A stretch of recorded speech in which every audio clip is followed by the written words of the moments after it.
tauma te peni pese mai fea a ia malama o lei ano foi le moana o lei a fai anga taua sai le tai papa ule tua masanga o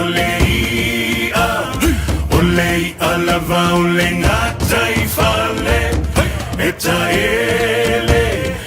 Taele lava i le taifana tau tai ai lava sauma afe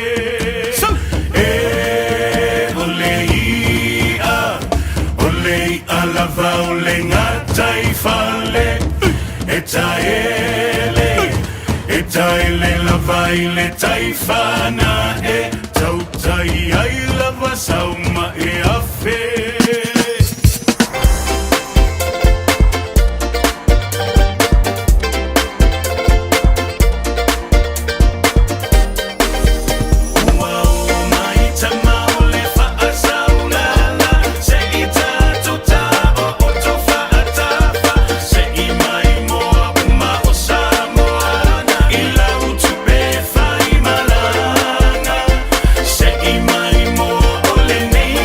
Tell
tolu amo Radio Samoa, kasilima i vakulu amo.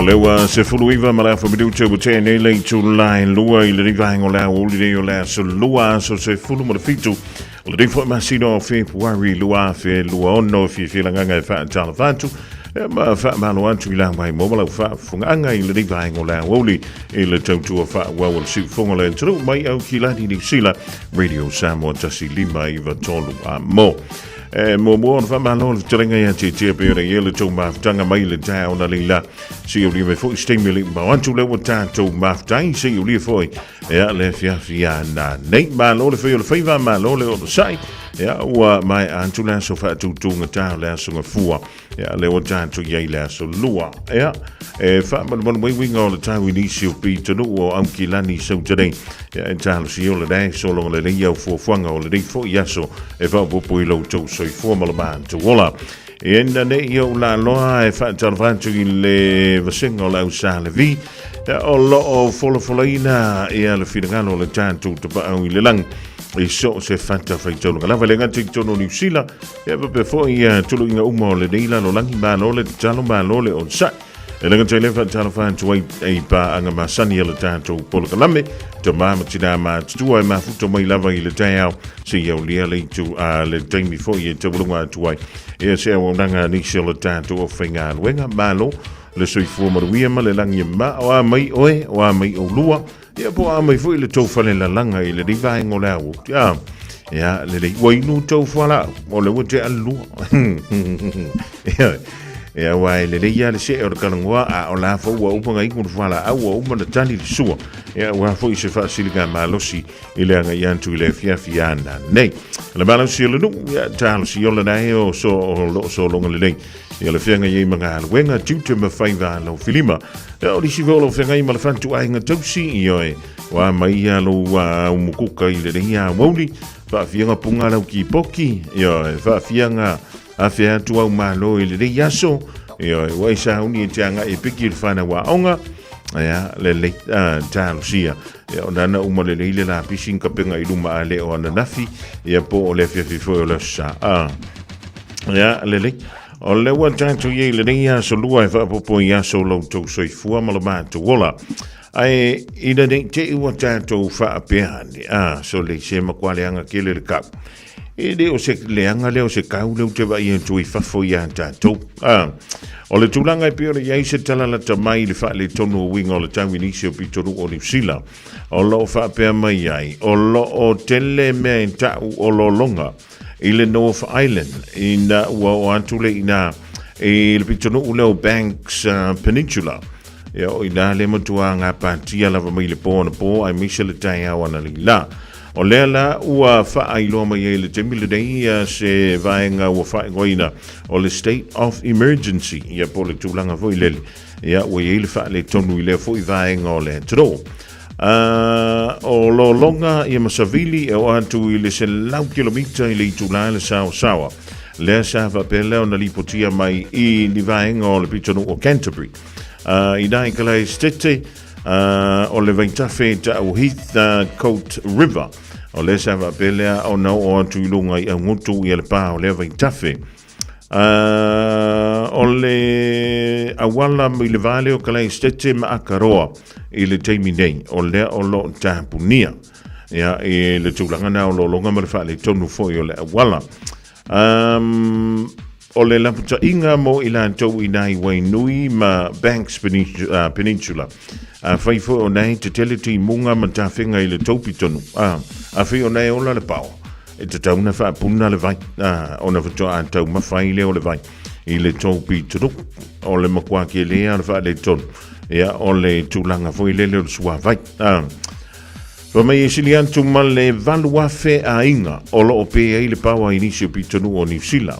ia o le tulanga le da ia ma le foi wa fa I lo mai o ia le state of emergency ia mo manu tu wanga ia tu ina I wanga nui ia e au fiai ia rangi teki ia ma tararua ia o nisi da vaenga le ta o mai le ri vaenga le o ni nei te wei to mumu ma e fa pe ka le va ai fa nawa ka le va ma ia tanto manatua ia le fa le tonu o winga o le ta ia nei te silsila ma e mai moane ai lunga o tanto TV ia ma disi fo io tanto o danga I lunga o penga ta fa ilangi ia mi se ilo longa o le makua ke le o longa e pei ona li potia mai le de vai tau tele a o nga le fana o lewa ta punipunia au te fai tu la tala ma do tu vai so e le ana te a tu nei le no fai tu ai wo fa nga le mo le po ai o fa longa ko lo ai pa tu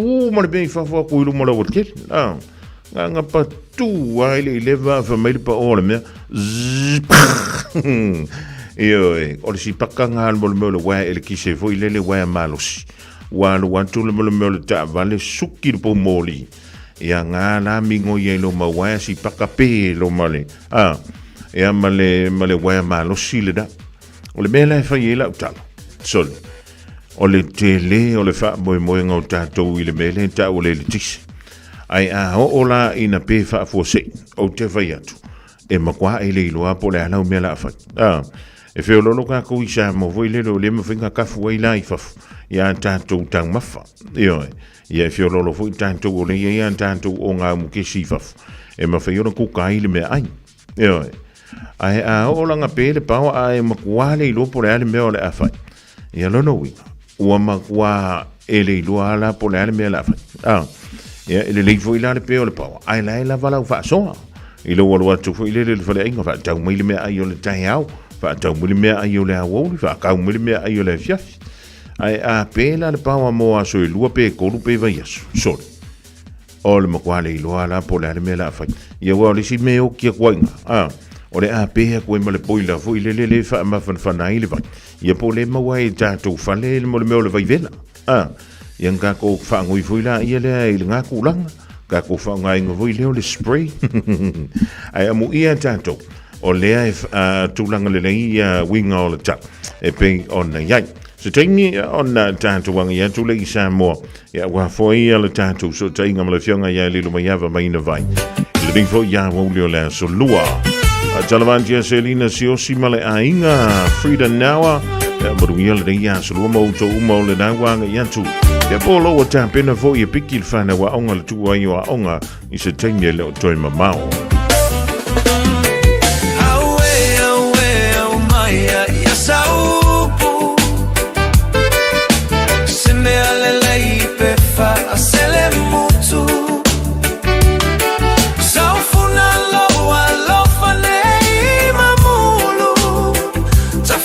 Tautua ia oe isi o nu a ole manulelea se ia fe mai se I pupuni le mala uali ia I mai ua goto le fetua wale le mama motu si alo upale ua mota ia o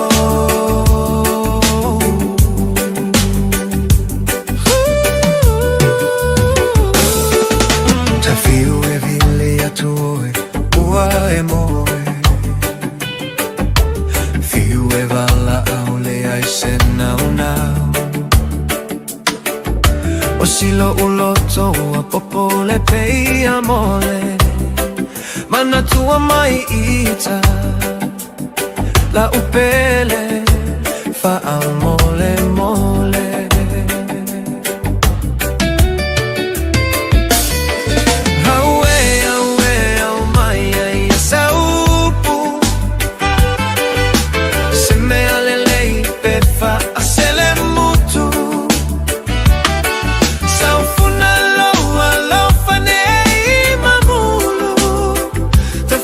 Tautua ia oe isi o nu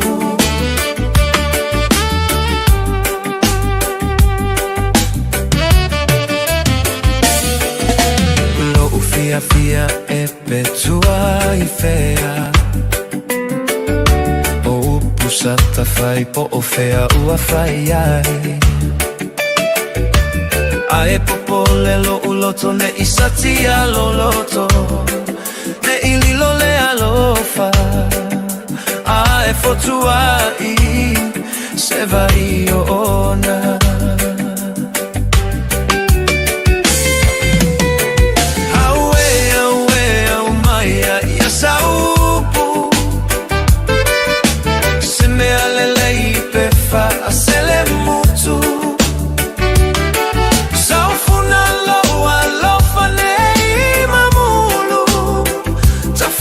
Tautua ia oe isi o nu A ole manu lelea se ia fe mai Se I pupuni le mala ua lia I mai Ua goto le fetua Ua lele mama Motu sia lo upale Ua mota e ao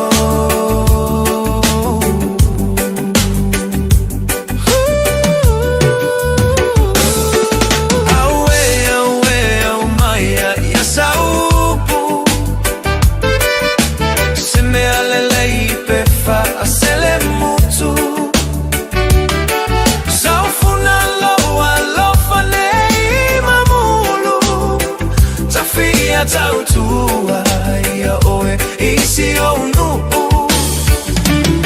A ole manu lelea se ia fe mai Se I pupuni le mala ua lia I mai Ua goto le fetua Ua lele mama Motu sia lo upale Ua mota e ao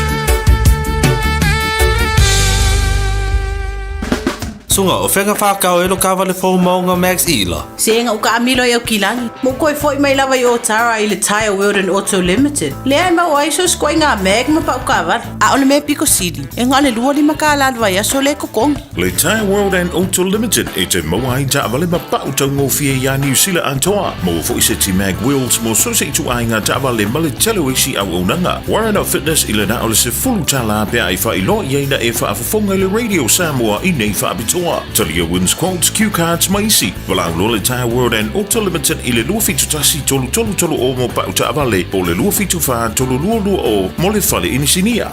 Avia maua sosa Omega Car Leana lowi moa Omega Car Savale tau mofie Omega Car Fili mai loile Omega Car Omega Cars Lua selau Cavendish Drive I Manukau Po le telefoni o iwa lua fitu lima valu tasi lua Susu mai Manukau ne Omega Car Umalole keisi le Omega Car O le Casa Beds and Appliances, o le tali o manaonga, I o loa e whaatotonga I lo mauta, ini tau le lei, toe anangata, e mawai moenga ngao si tutono New Zealand, wha apea se tino fōa o le potumalo lo, lau ai manofoa, TV, la au pese, usa aisa, masini tā lava, telefoni fe aveai, maisi. A whiu ane loa I le whawhituwha Great North Road o tau, po le tolo fituiwa Great North Road I Henderson, le Casa Beds and Appliances,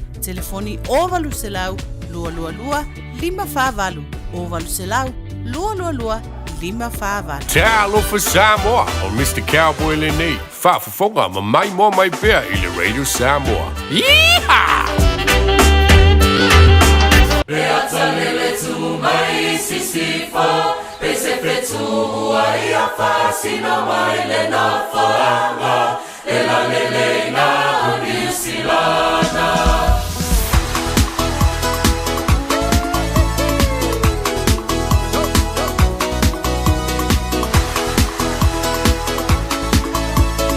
Se Marie, so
Se vangomali o le o televongo le whakasā le penisula i te ata tū le rivaenga o le awoli. Ma le pese ua whaingoina sia ua lofa penisula. Wa talofan le sunga le whawhigainga ia Reverend Philemoni. Ma le whaletua ia lofa ma le malu le kale sia misi le o televongo. Ma lo le whantu ma lo foi. Ia le whaingoina o tale ni e pe o na whaamaru iei nai tātou e le tua. E iai se tasi o le isa whapele o na sa taalu. I le aua lakapili kia le kiwi si tausanga ua mawai le li e swafa ia met utai. O le whamaile tala sa iei le teimi sa taalo ai mo le tō Samoa. O lo o tau tongvitia i le teimi nei se whalemai nai sini. Ina ua whapele o na tawhana e ni tangata na malanga nei se ta vale. I le itu i saute i se sifo leo sini i le aso na nafi. O a minle le tai awa na li la. O li potie pe o le tu i le maile o le te mile i sini lo no winga o le te ana o le valu ia tato. I nei New Zealand. Whamai, le na o le tasi se pulu whana na pa. Ia masa va pele o na o antu nei tangata i se ta vale o le tu aingo le SUV. O le li o tai e fast full ma le whātau sanga. Ia le matua mai whaalua o na whanaina i lona vai. Ia whapefo i lona tau au.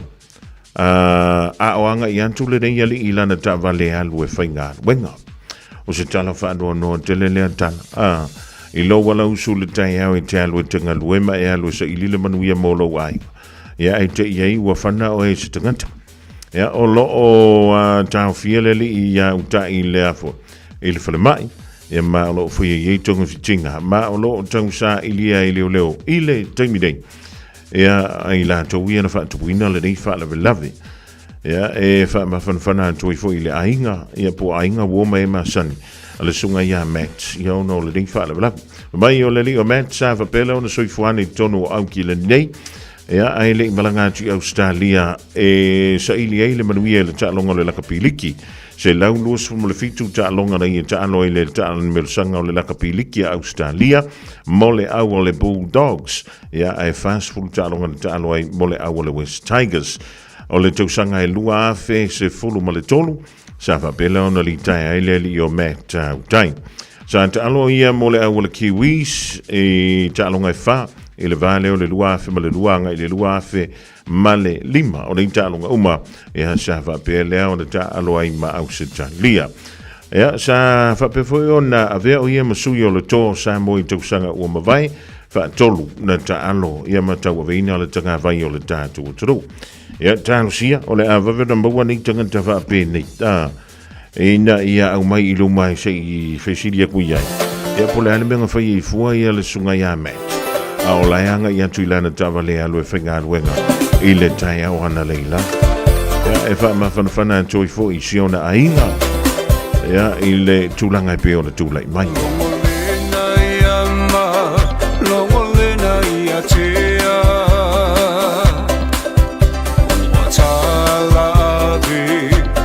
Tangi le ea ina le manongi o funga la au e o le whaaya e Samoa o tama whanau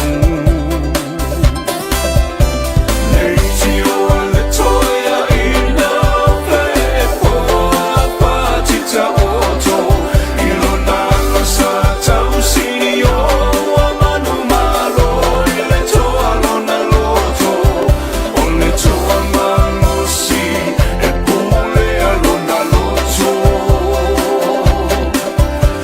le toa lea daia ia le holo le semio alona loto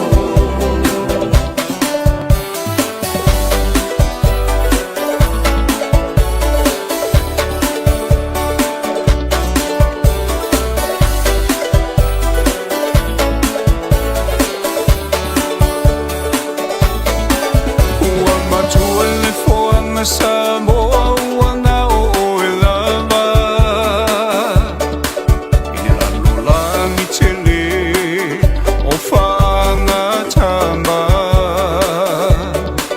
tua whale le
talo lua tuna mawhatai lo la lo whaiva O se whaiva tapua ia le mea moni e manuia Tawina ia e mana tua loa tunu pele male tapua inga Ia polo tino e mana malama o mata O mamana ia tawheta tauala Manuia o la asama Tawina ia e mana tua noa tāwha mai ia whamuamua Samoa e o le tama sani o tamana o matua tuile atua Awane i o tāwha moe moe i le marosi Mana tua au au na le atua lo o puno mai Tatalo mo so taumi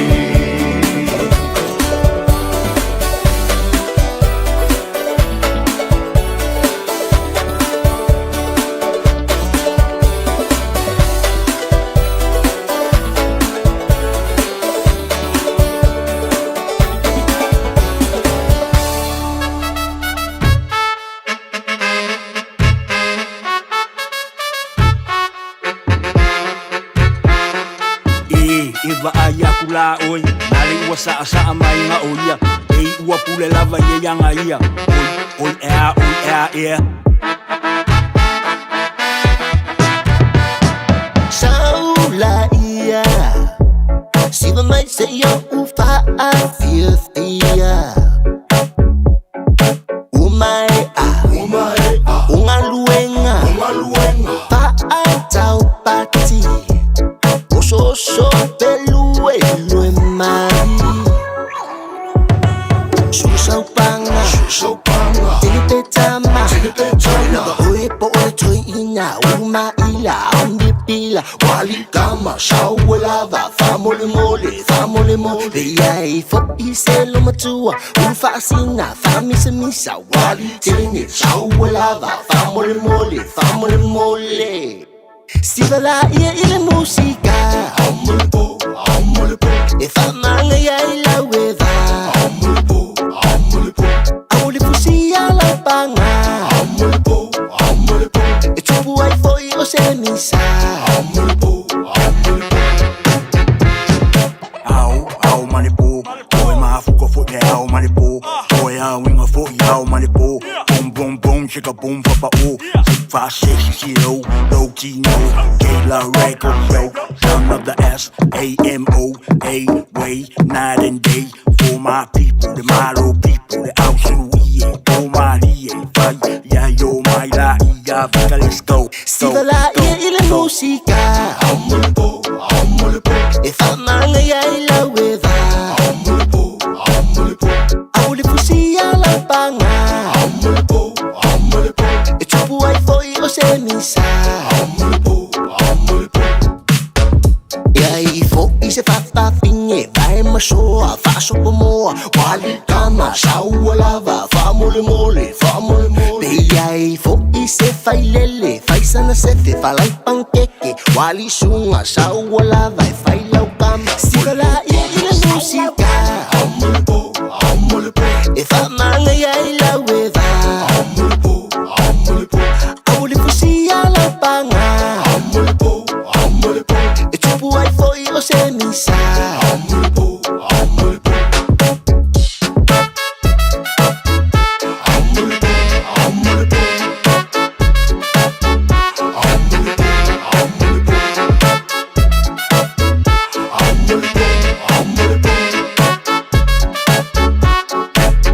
Siva la ia ile musika E famanga ia ila weva Aule fusia la panga E tupu ai foi o se misa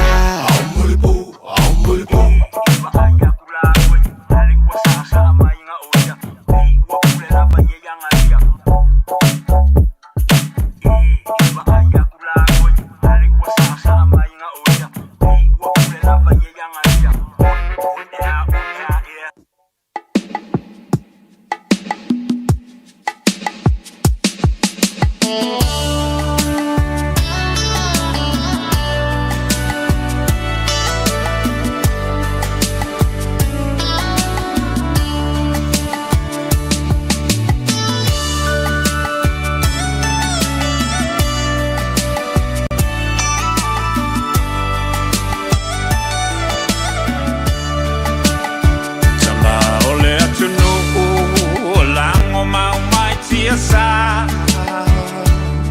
Taimi Oceamani, Maperetania,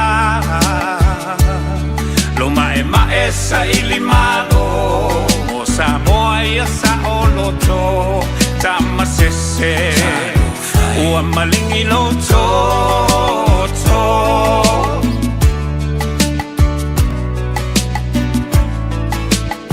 Naitina ole mau, Ua aula uina ilau, Le tau loto te tele, ele ai o se fefe.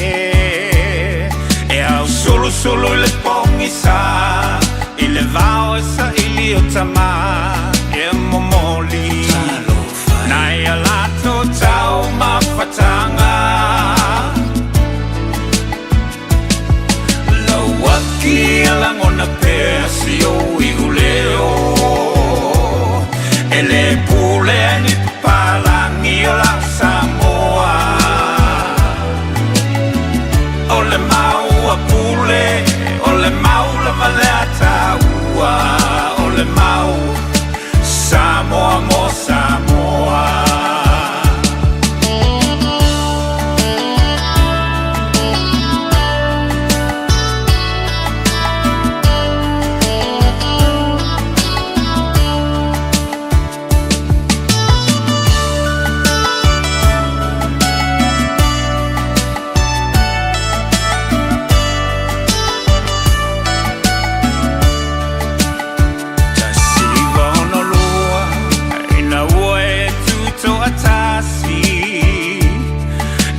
Toe pule o e ni palangi tu maupe mamatala ne fa bongi sa o mata seiva ai le fa kolone na lava e fai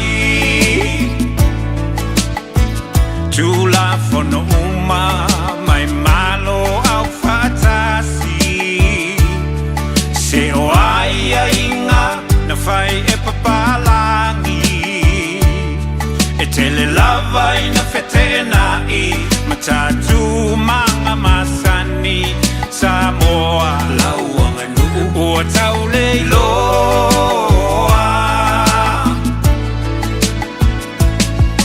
lawaki alangona pesi o iuleo ele pule ni papalangi o la Samoa. Ole mau a pule, ole mau la maleata ua.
sele sele male fia fia.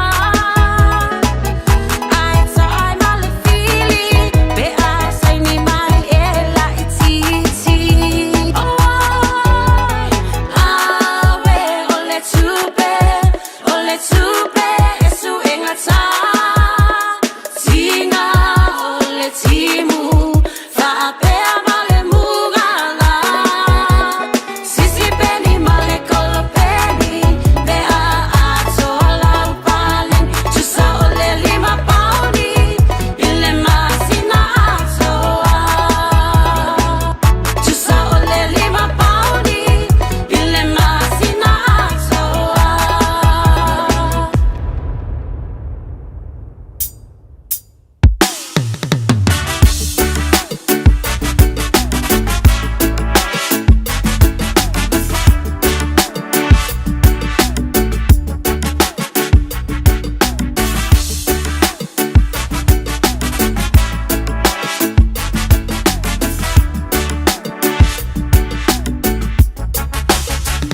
Sawi olo wau se ta umaya bona o ita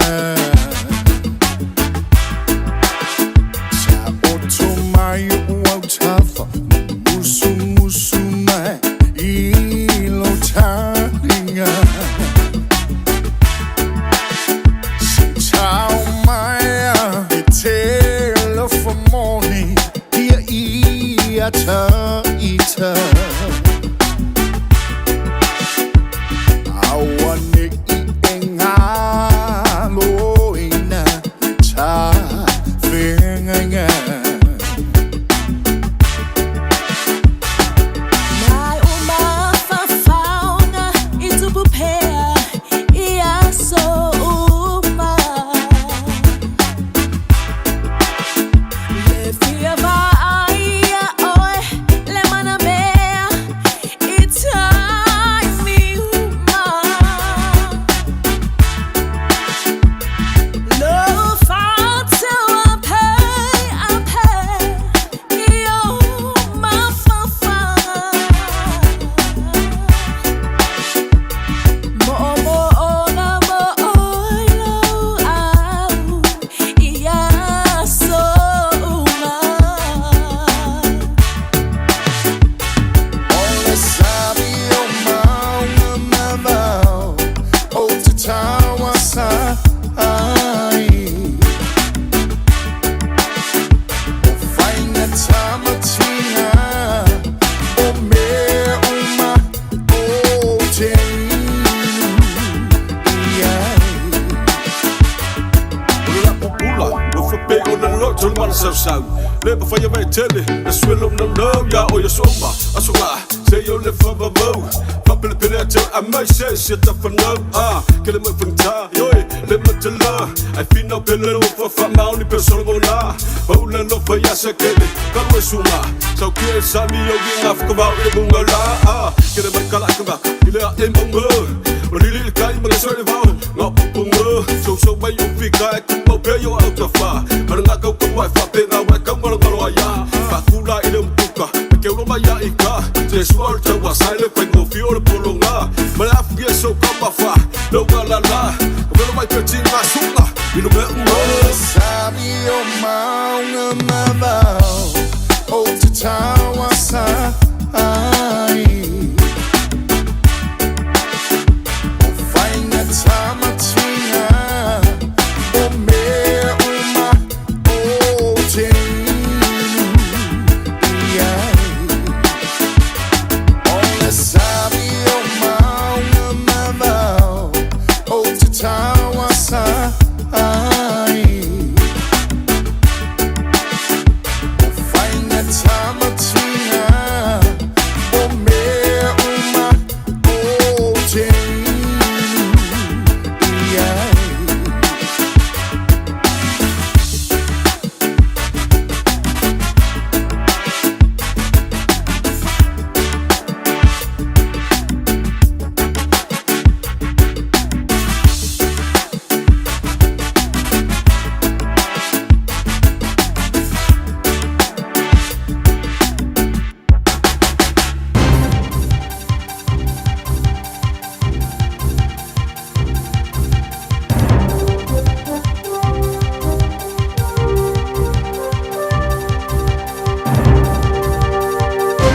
whātāna whātu se whapoponga le nei o Talafou le Radio Samoa mo le nei a solua.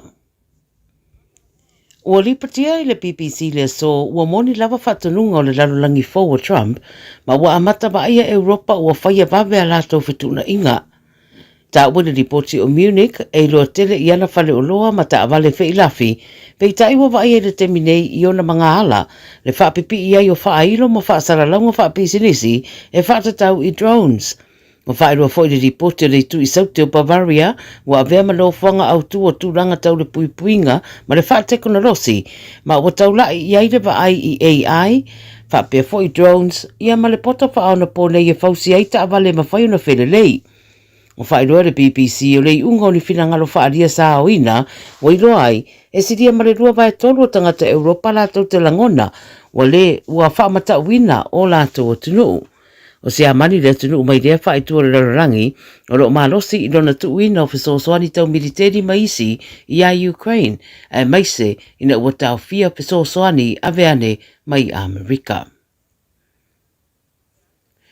Wa mai tawina o le vaa a Amerika le USS Abraham Lincoln wa li putia le vaa ia lata i Iran a whaawau peono na ia i Washington le atunu i lana porkalame wha militeri e meise o le mata upo i whaatatau le autete e le whainga malo le wa li putia e to tele wa mariri wai.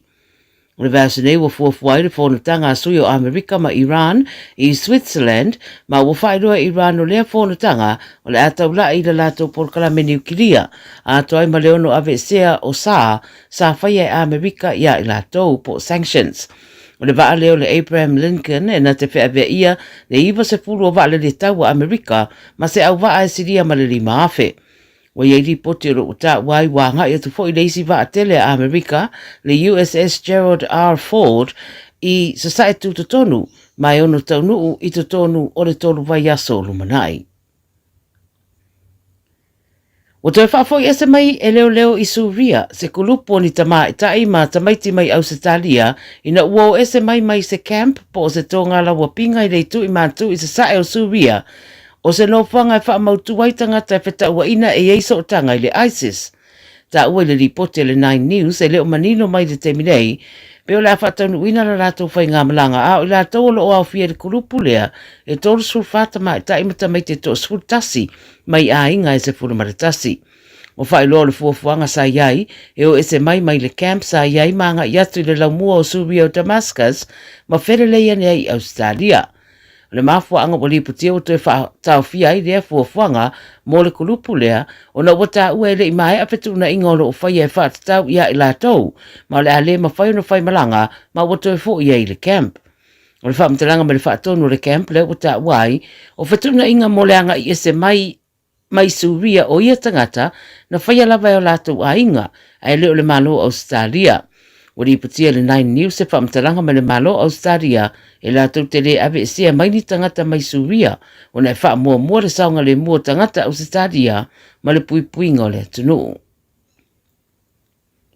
Ma le Pasifika o le sa abe mo ma pāna mio le tukuki o Henry Puna o whiriwhiria nei abe ma whaatono le Pacific Islands Development Program le PIDP i Hawaii ma waloa ia le teminei le atofinga. Se pepa o whamtalanga li putia le Radio New Zealand ta wai, o le wholwhalanga wa whaia mai le presidente o le PIDP i le East West Centre, ma whaamanino mai ei whamtalanga e whaatatau rea au unanga, ma ngā ruenga whaatatia mo le tausanga le irua awhirua ono. O puna le ulua i tangata o le atukuki, le whiriwhiria e avea ma whailau tusi o le Pacific Island Forum, ma o whaafatai le pālemia o iei nei o le atukuki o Mark Brown, le tōwhinga o puna o se aba noa tāua, ma o se wha e foi i lo lato o tunu. Ma le tala malmuli mai Vanuatu, e to o whai si tangata wa whaapopo atu le au maali riu mai le tale vivini i te tono o Vanuatu, wa ato i le to o fitu tangata wa a fia soifua i lea ngase pe o na riputia mai le Vanuatu Daily Post. O le to ono i lato wa maali riu o whai lua na a fia i le whai tu o tana, ma le to o tasi i le tu malo o shefa, ma o le to o tolo i lato wa maali riu o tamaiti. O le tale bibini po le whooping cough e pe ona whae roi li potele le tio whawa maloni sila e babe tere ona pepesi mai a fiaito tonga le tangata ono le siama mai iwi na whai te tele tau wha le tonu wai ma le mahanawa. Whamanato le soifua maloloina Vanuatu I le tunu, au wala e tau fia ile a fia le televivini, ma ua whae loa ua yeisina whae titinga o tangata a fia, pe a whaatusa I le tausanga taluai, a o loo wha wau peo na pepesi. E o mai le bai asanei e fitu se lau ono se fulu tangata wa a fia I le televivini I te tono o Vanuatu. Tala ia le video Samoa mo lau whaafonga mai le nei aso, soifua. Radio Samoa. Taslima Ivatolu Amo.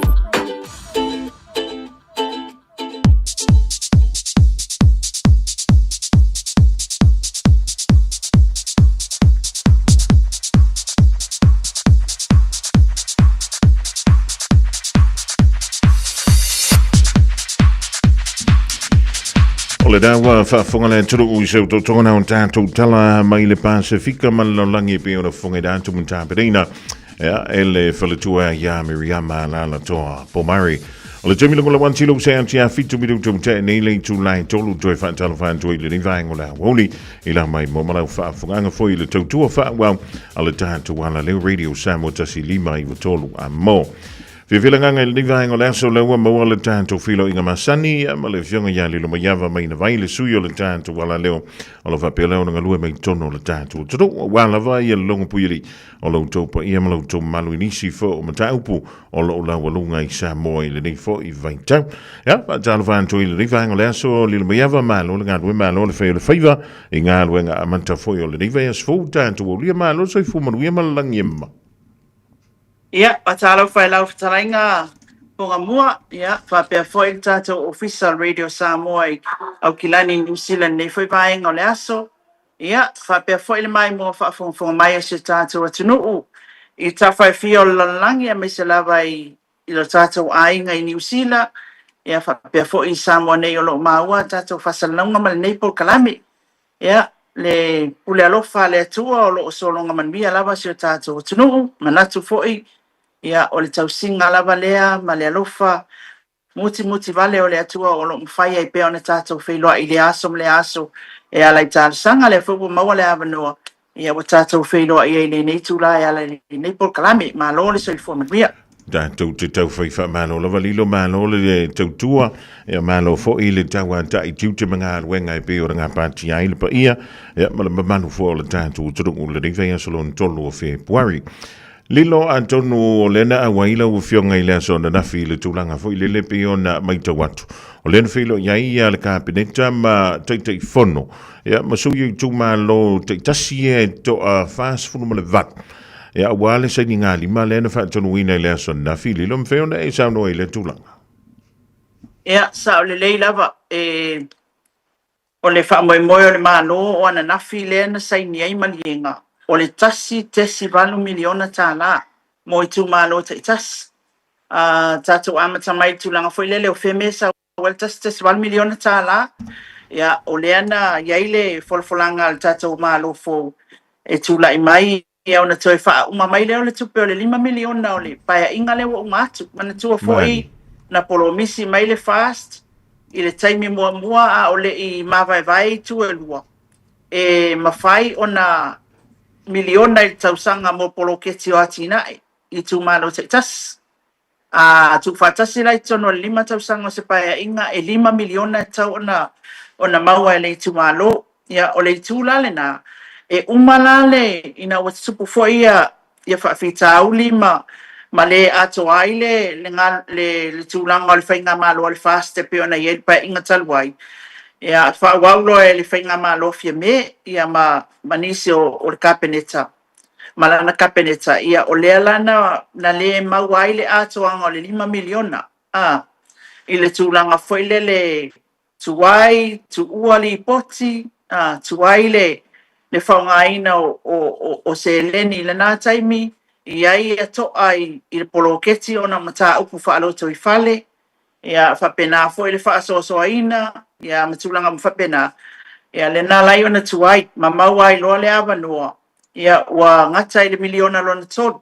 O leo lo maangal na. I le mātori tu malo o le miliona lo na tolu. Lea na ngata ai. Ai le miliona fo lo na tolu. Ia e iai fo ia tupe na tito e mai ai o na o le tūlanga fo I le fonga mua ua o le tātou whainga pālota. Ona e leo tau whai whona whaavai mai tu malo. E au ona sis le fund lea. I tu tonu au akansia i tu malo. Ona o leo le a whaile whai ngā palo ta. Ina ne ia vea matulanga e whaapea o se whaatosina. Le whai a pea poloketi. Ai, malama manino. Ele iai se tula whono na whaataatia tato malo a me tau fil poloketi. Taimilina. Ai o le whautanga te tau mali tō whana tu o loto. Tato e fo ila ele 5 miliona na. Le atoa mai loa na au mai le 5 miliona na ia sa moa ili paia inga le 5 tausanga. Ua mawai. Ai o mai no le whainga malo lea le na ua whaia whaatosina le palo ta. O mai no le whai le fast whaapea mai a tato. Okay. O le tupela e toi o ele I uma mai. E o atu le fast pe a whai a bea ma malo. O na lato toi au mai a le wha uma mai. O le tupela le na tasi 1 miliona ta la. Mana tua ia tulanga fo ie fonga mua tai pe fo yo tulanga fo ie na to ele lua se la wafe matanga o le whainga o fonu whaavae o maota malawa ma ofisa ia tulanga whapena le la e wha mai e tasi 1 miliona ta la e au mai ele e te wha o mai le 5 miliona lea o le tupela na lea na saini ana nafi Mani ele tasi 1 miliona ta la mo le 5 sfutasio o tu malo ai tasi 1 miliona ta la mo le tu malo e tasi tu malo e tasi so ta mai la ia le sa no anga le fionga le lipa le mia nafi o le lipa le mia o le na fio atu le fionga le sunga ya la ulen mali toa ya male suipan mia le fionga ya mul pola ana rosa ale molio ia na iai foi ma minsta o le kapeneta nisi o minsta o kapeneta sa awa iai I le whamoe lea wala aulo le malo ana nafi tai fono ma o latou sui a whai tasi tai fono ia tai fono ia pe o mai foi manisui o le fono whaavai ia a whai o le tai fono so whaatasi ia o tai fono malo na sui ia na awai lo lea mai le wha se fulu valu fa se ful valu I tu malo e tau na wala au le 5 sfutasi peitai o le fa upunga le na sau le sau noanga le fionga le lipa le mia e tolu I tu malo wale awai ana nafi ma wa taufia o na lo to ala lato poloketi lea tasi 1 miliona ta la o na lo iai ala lato mata upu falo to I fale mata upu tato wa ai o lo o iai ma fuai to alea o le whamanatu mai le fionga le lipa mia na ia sau noa I whapea. E au fia ia no amatas. Ano amatasi, o le sa ia ina I mata upula stona ina o mawai, ia malitae au ananafi. Tae au ananafi. Ai mantua o e whunga mua, na maua le tato por kalame ia se whamatalanga e whapea. Sa au fia le fono. Sa usu le fono ale tumalo. Ia mata whaatala noa ai ia le mata upu. I la fonga fo ia na whai le fionga le minsta la lato whaipule. Le ia moe whaawowo. Ia I le anga I le tai o le itua ngai. Pe o le mata upu lea sa talanoina. O te loa le nasa au mai le live I lunga le Radio Polynesia. Ia ai toi ta ofi le itu malo e awale whaasala wina. Nadi. Ia ale tulanga na o le mata upulana le simta upuna o le ta mai le tumalo si umu ele ma wal terminate ta entenam ka reita po le alta upo si Madi mautino e ma wasa taimi ia male mata upula le o te lo le e tol wa I tumalo fa san le angalua man tu ole ye fa le mata upuna ia fa san le angalua le fa fa ele fono le ale tumalo ia o tumalo la na tu e 5 sfutasi ia tu malo. Fa pe o le yellow calculator yo tafatafa. Na tango le fa atele fo le tasi 1 miliona ta la le na. I le 5 sfutasi tu malo. E mau ai le tupe atu ale ana sa no ele fionga le lipa le mia. Iva sfutasi miliona ta la. Iva sfutasi miliona valu se la wafe ta la. Madi. E tu fa mo o le fa inga le na o le tupe mau le tasi 1 miliona ta la le. I le 5 sfutasi o tu malo. O le fast food valu le na awai ana nafi.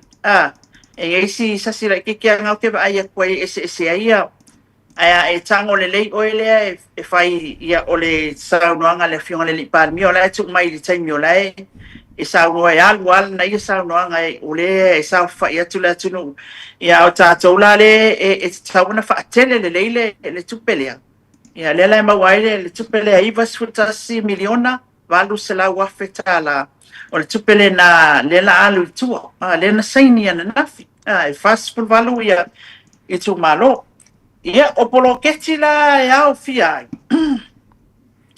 ma le polo keti le o fatu la email malo le back to school le tatou fesitili ai le fionga le lipal mia fesa o le kupelea fe mai le tupelea e fai le polo keti le o le polo keti na le na fai lo mai le malo e kofu e sawa mai le pepe kaua ka kamakua se lauli masfulu tala tu fatu ia a toaila ma le saunoanga le fionga le lipane mia e anga va isi tau polo keti fo i lana taatitia ma umona apalai atu ai le i faia i se fuafuanga tulanga le i le tupele e ela le si faupungolo fape me le fionga le lipane mia e le tufa ina loa i le taimi le nei le se lauli masfut o le tulanga lawa wa tama faile malo e ta ofi se ia uma le palota le o palota light finga palota light ona fai mai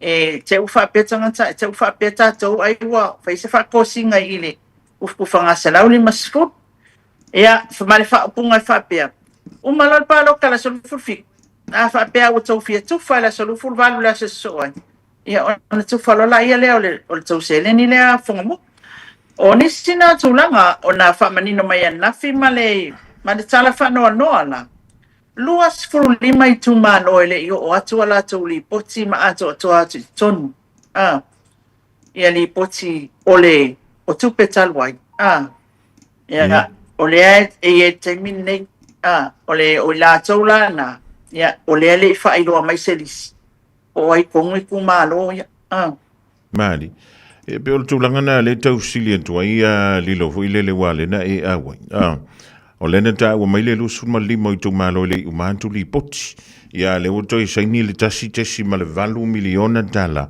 ia po ia la sia ia inga le malo fo ile le te tau ona o mo mai tonu li poti ia no to a fa ma mulua to ile o se va inga na o le tasi ma le valu ia pe mo tu antu le tupe ia e fa tali au mai muli li poti ali afa peoli poti o le miliona lo na tolu le ya lu tono los fulli mai le ato ese mai la le fan ese mai la le tupena il tastes 1 miliona le madi ele ia ila se tala al malo fa pe mai se vanga na o makuli pokyo el miliona kolu le na fato am faile nga o kule ku malo e mai le kasi ke 1 miliona ka la le afo madi ele stana fa pena na paule tala le na fai mai o le tasi 1 miliona na tala le e se tawana fa nga i tono fa masina malo le fa masina au mai konko ri pokis por kai minge wa konka akia le plan o le fa masina le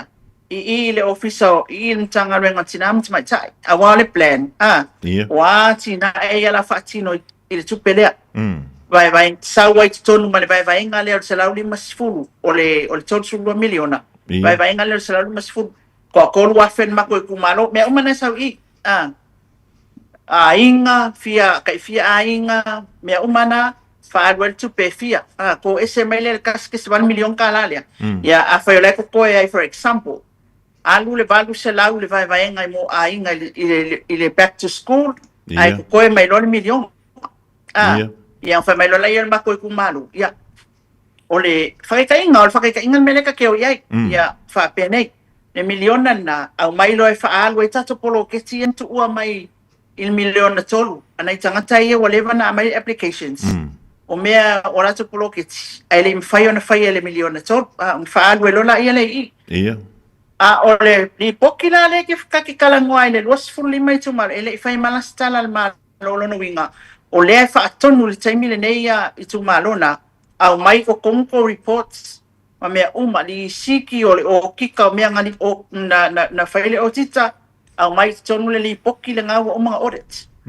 Mari. Ina ia tilo tato malo whaonga ina o miliona tolu.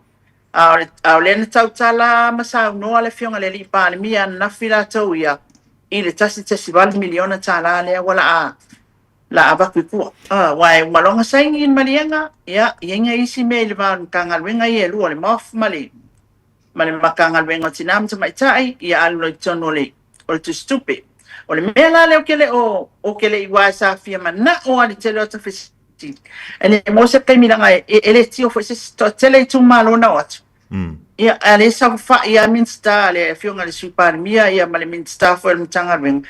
E tamu fai saini ia o mato o mai e tuli na isi mea a watia ia i lola i taimi a tole o na wala so a to whakalere kai uma a le fasili na fia tuli na atu a wale vai vaenga fonga mua o le poroketi a lea na ia i talwai a mai le miliona ele kongi mai a koe kukongu le whapea miliona nga wai kongo kou skupi le ai sau mua le vaenga mua whasela ua lima afe alu tono tu stupe ia whaonga alu waku le lipo kio nga a whai wa ai whamali ina meana koe sau le isi whasela ua lima afe se ia a koa ale miliona e vai mai whapena ia le ala ele o iloa wan fia fisili ai pe tu mau pe le whainga le nā pe o le mea sau a koa ale miliona ngai kongo le kuskupi ia o le tulanga la nā le whonga mua sa fia mau ai se fesilingi ai le fionga le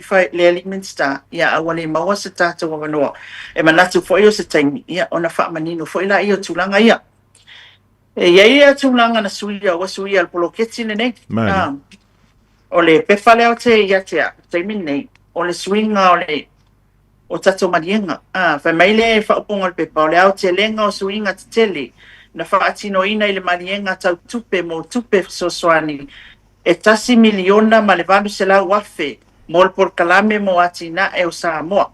Februari wafe luono. O le kula fongo, ia i tula fono wa suia. Mani. Ia, ngā mai ngā fio ke le whaikawa, e pe o leo te maua atu le saunoanga le fio ngai le. Ta mai ta ilo i sili, al tato malo, le fio ngai ama unga Precious Chang. Ia, o lo whape mai, e lua atu la fono ia na manino mai anafi. O le ownership o le tupe le nei fisosoani po le grants le nei po le fund le ngai le malo ava e lalo le malo na vai le wasu ya lua a fa pe e a wai le malo le pule atua e mafai ona la tu tau fia atua le fa ngaina o le tupe o atu la ngai fa le tonu fa ngaina tulanga mfapena ia pe ua la se tulanga ia o le malo ia ile tulanga le o le tau fia tu o le whaunga ina o funds ia o nisina mea nafina i miseme se tasi o lo e maua mai ia o nisina o le au telenga o le saunoanga le whionga le lipan mia ia whapea fo i mara wha na ia nafi sainia o le tasi miliona ta la soani mo atina e upoloketia i tumaro Malo fa tangia lilo le ai da ua tele le silila. Ya wai a mai tau i le tolu e miliona na talua. Ya o le whainga voile le whaanga solo no le na watu tau sanga. E no fola mai mawawau e tauna o antu ia uni wa umana whaanga al tasi tesi malavalu miliona dala. Ya antono i isi fe tuna inga voile le ale malo. Ya e ono fa pe mai ia va ku uma le kupe ia sa uma li siki mari poki o to tupena wa a fa yo lele i mari no le an son dafi ya o stasina facilita wa Malaysia va nga le ton tuli pe ali lo mai pe o le ale me o le a fa i tu malo ia ele i uma tu i to tonu ala to wa li poti wa na ma wa pena sa wa ila fa longo sa nga ale fionga le li pa le mi stasio fa talo no Male sengo tu stalolo fa pe mai la sauno e mai tawina e ye ni sho tu maloia sa fa o nga se ia selen a faila e moni ma fa ma oni ole na fa o nga se o le vesili o a me na fa o nga ia a o le ale fu fa tau o le a fa ia ia wa le ia me se me la le la ne ia lilo e avantu fu fo ile le se tupe e au no ma se vesili ia po fe le ben fa o le tupe sa o le ia lau tanainga whangabua. O le tūlanga foi lele. Sa ilo mnatua I longa e mawhaio na maua ia tastes 1 miliona a le 25 I tūmalo le iu maatu ia ripoti. Awa o le tūlanga ilo ua manatu na wa uia. Mari. O le tūlanga tala whea ngai maami o tonu. Whamangingo mo mua ako kupe ia lea le milionga kolu le po wheo iai. Iu. Whamanino. A whaio e mangisiri poke o milionga kuipua. Whamanino. Whamanino le lei. Awa e lela la wa sangisangi fia aku whaman mole ai. E sangisangi fia aku e saingir kasike si 1 milion. Ia, ai mantua foi. E pei am tatana noa I taluai tabakam taluai. These are public funds. O kupengi a tangata uma le atu. Mali. Ele whapea ele eise se le yeiso na sawe tonu I la fonga. Na sila fia le tata watunu. Ai e tatau. Ona abatu ia ripoti ia ia mawhai o te roa le mea whanga le kurikuri el maroa le tanga renga tinam tamai ta. Ele langa sa o whanongolongo fo ia uia. Kui mai. Le whai koko alea au mai el tanga renga tinam tamai ta. Ina fo tau sanga mawai. Kouri poki le tiu a whea. Ai o kakwa le aso ngai le iuma. Ole mea mua o te whiata o atu I tūlanga o le tuai. Ia. Wai maile a wai ngā sau kokongu ia le kupe. Wa mantua le processa tato malo na wasi le fia li fonga mua. Ia. Ia mea whainga o le tala ia lea e au mai sa o whapea ia lea wa saini a tau manienga ia na an watu lo le tupe tono tutu stupe ia mea wha le ofisa.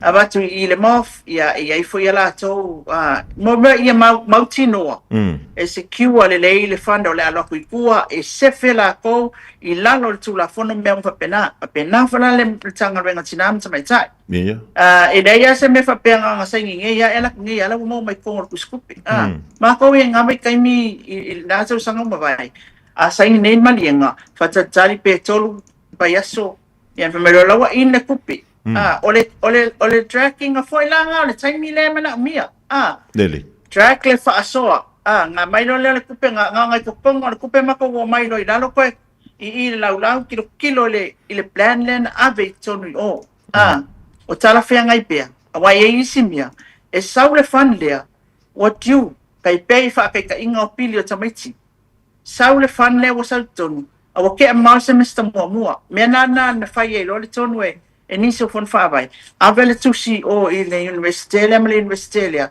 whaamole mole, maua mai alua ku le pili o matau whanak. O le tūlanga na whai. O le tuwai le nā, ma le tūlanga le nā. E whai mai le kala le, e whaasau fo inga le tātou, ia ngala abaku ngeia, e le ai masa mea whapera, o le ala na o le tuwai. Ia ngā mai whai whaakaunga, o le mea mua, ia si la fia e le tātou atunu. Ia. Pai le whaataunga le vai nga lea. A whai lea e fu mai le fan. E lua se lau le tupe le wai lunga I. Ia. Whapiko ngu o le tu malo. Ia le la whanu. Ia na fuarola ia lea. Ia wawai aku le. Ia kusa lengu uma. Ia waku whai la o. Ia mai vai whai la ia le. A whai la ngu o kas. A wai whangu kong le tu malo le ngu lai kasi lai o. Vai whai la ia le. Posi. O stangata me. Ia a whapea o le whai kasi whakau. Ia whai le pi o le mea whai le o le a whalinga. E whai invoices. E whai quotes. Whai invoices. Ave o I le kampangi. Ia na o whaatasi lea o komiti. Matangata ia o whai ngā renga. Whai le whaataunga. Na mailola ia lea lau lisi. O taka lea pai e lua na sapelu tulo alfa whanga. O la whai e tasila na mua vau. Mea na. O le tracking nga le ala ino fai atu matua I toso e ale taimi I mea uma ia le whaatuai la lea o le tūlanga tonu ale na o le tūlanga tā ua I le mea lea ia pia whai e se suinga te le mai I le whaasosoa lea pau le tūlanga leo te wai akua vave I le kaimiringa I pia whai o le kukusa umai tu malo o le se lauli masifuru tāla Mari awa le wale vanga feo I komiki o I mako I kumalo. E awa kulo pe whanga. na ia mawhai o na maua lau se lau 5 tala lea. So na paula na al tūlanga o teiloa e vawe whaalu nei e vawe na back to school lea pa whaile na within 2 weeks wa wakuru tupele tonu tu stupi. Ai a whai ele ai. Ia elu no winga la a whai umalean masina ele ia lua. Pakua wakuru masina ronga lua winga le lua masina e tapu whai ele wha sol.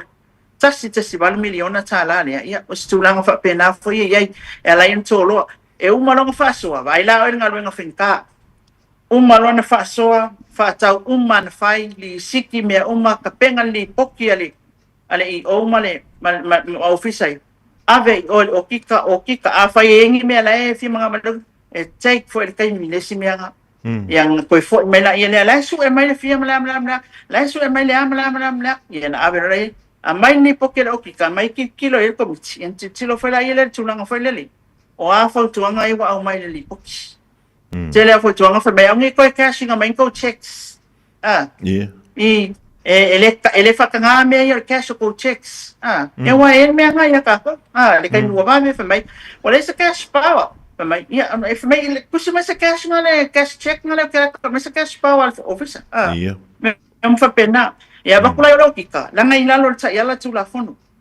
Awa nei tai esa cash check e tai no atu ili poki e mai kong I me umana fa pena fa mua e asu e mai a fa pe fa mai ia ole mai ni sikile ko wa fer ka ole afa ni ol fa tonga le nga fa I fa lo le ia ale mai ko li poki le ele o kala fe ngai mai kupe le ngai lo ke tsa ku nga over kupe e ko wa fele le fa ia su e fa la ia ol tulanga na le na nga drag ali telo li puti. Yeah. Hopefully e afangi e mawhai ona mai a unga tonu li puti a lusu lima kai wakele ngu mela ni ole afana o tu malo ali o tanto tu dai ma me tonu li puti kele ngu mela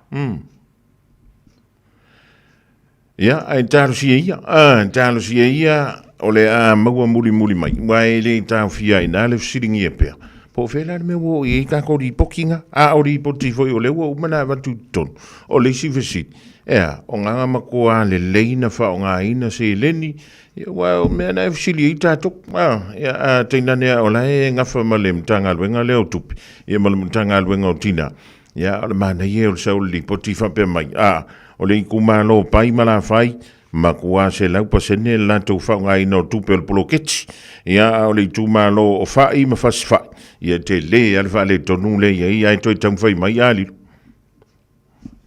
o tale la vai ala vea mai to o tanu fulima le oi kade la vai ai o le tulanga tawa ele o se su e vali o le malo te tawa o na tatou tutu ai le il whao ngai no tupe ia le lenga manage ia le fund le ava kuipua le lei foi na fai mai ka kori box awa e ke la tarsa awa e fia foi ta itali li ato saini le mea ala e fia mele le ofisa mele ka ke li kai mea o ka fonfa vai ka ke li ko foi mai masa ani mai na ele uma mai ko mele le wotiu kwa ia ka saula io ka fai o fai le mea le fai mai una sa ma fai ngale ile tulanga foi le ole fa kele venga ole fa ngai no se le ni fonga mo ja le link ma lo fa tank ja tono sersol ni va so to filo ile fonga le ni pa mi ma lo sengo tu stella ina ja ole amari no mai ja ta silie pe on telo do ina ile ni va ngole chef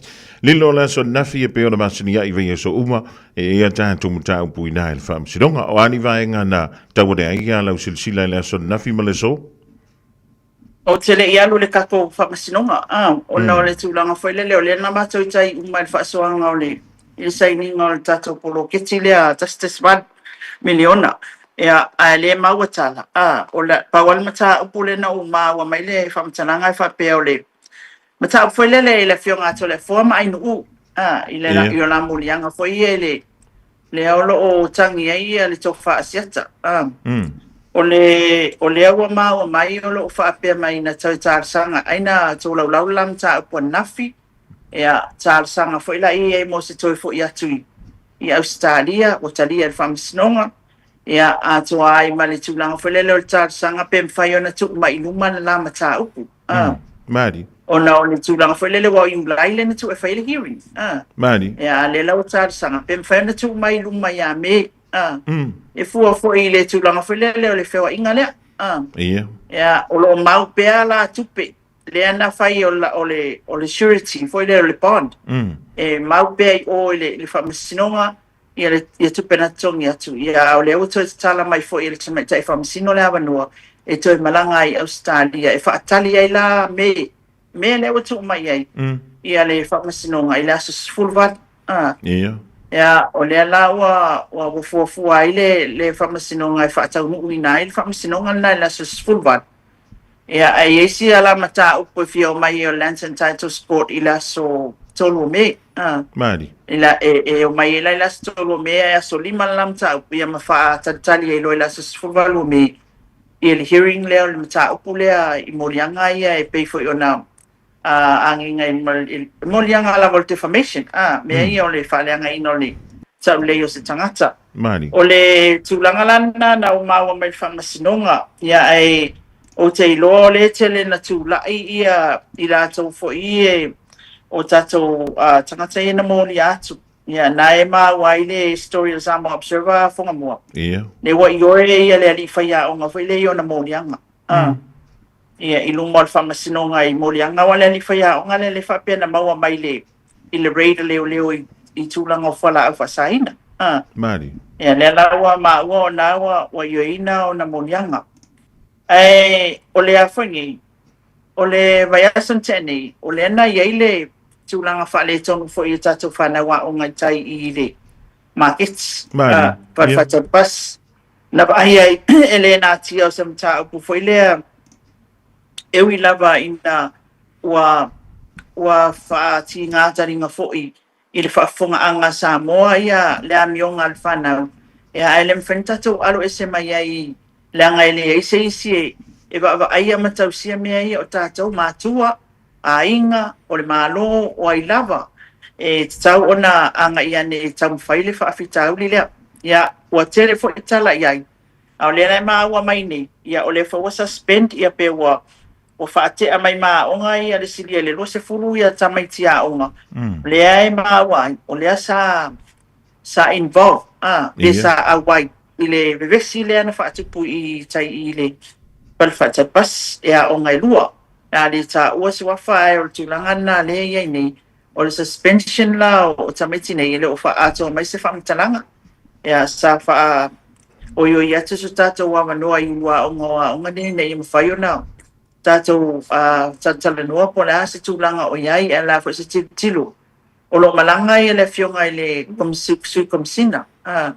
anga ton wai o tele o maa fo ai le wa acting le kaimina nge ta ko official leo ia al tulanga na fonga mua o ni sina mata upo le e la walunga fo I sila mai le tata watu e ui o se mata upo fati nga fonga le tulanga le mata to le fia ai fana ai ele fo le a oi faia o ai faia le mata upo le ia o tulanga na se mata upo ona taimine ona tilu to ai le ngata fo tato malo o tilu to ai yalum fana o tato watunu ma fu anga manei ya me se fo yo tulanga o fai e pele nei fa fitau ya ma me ele fia ai ni se to telo tato watunu I fana o no tulanga la vale o fai o le vesi tai I taulanga Ja, ele mata pula vele tasile lo mai ava tailo I lau sila sila ma lau mai tak ai pe e falling mai onan sa wi sili pot o le foi da mai tawina le va o lima stasio manual malo ki pasi kai inicio fana wi na vis ia moni fonga mo mta pule o tele na fisin ia mai ia o tangata fa mai o la sa o le story al Samoa Observer o le story al Samoa Observer o le fa o ngani male ai ni o le tuli o le ali ile o le na ai o taimo tau va o fana ia o te leo ma o po na so tanga o le malo il tamititi ia o la uia tali le ave I nei o tato tangata o le atu o lo fisini mai po le lava ele ka upu se me fa pea e le tau I lalo le tulafono e te tau pea ona pui lelei ia le whanau e le kasi se me whapea kuku e langona uma e tātou le ti ngā o malu malo le fiu tau whai e tau o te langona fo ia uia le loto ita le taimi o le ai aku ma fiu ai whai aku e loto ita ai